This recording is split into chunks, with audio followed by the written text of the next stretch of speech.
Iran just agreed to something it swore it never would, and the oil markets already know it. Today we're unpacking the Hormuz route, the ultimatum behind it, and why this matters far beyond the Middle East. For 5 months, a shadow war between the United States and Iran has kept one of the world's most important oil choke points on a knife's edge. Roughly a fifth of the world's oil passes through the Strait of Hormuz.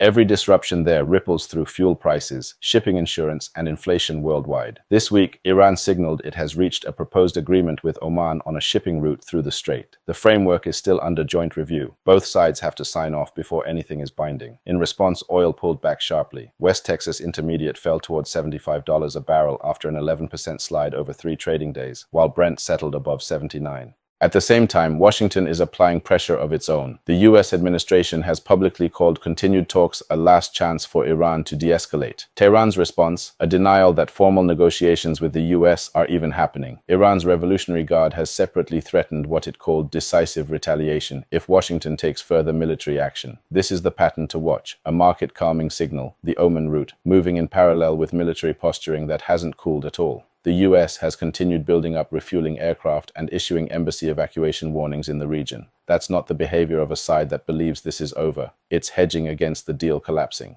Here's the part most Western coverage skips. This isn't just a Gulf story. A stable Hormuz route lowers freight and insurance costs on every vessel moving through it, which touches fuel prices, food import costs, and manufacturing inputs on the African continent as much as anywhere else. A collapse does the reverse, just as fast. For economies still stabilizing post-inflation, that volatility is the real story.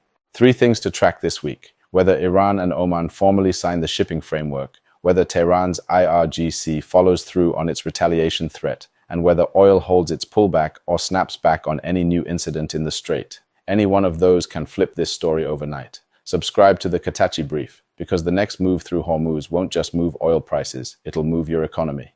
Drop your take in the comments. Does this deal hold, or are we back to square one within the month?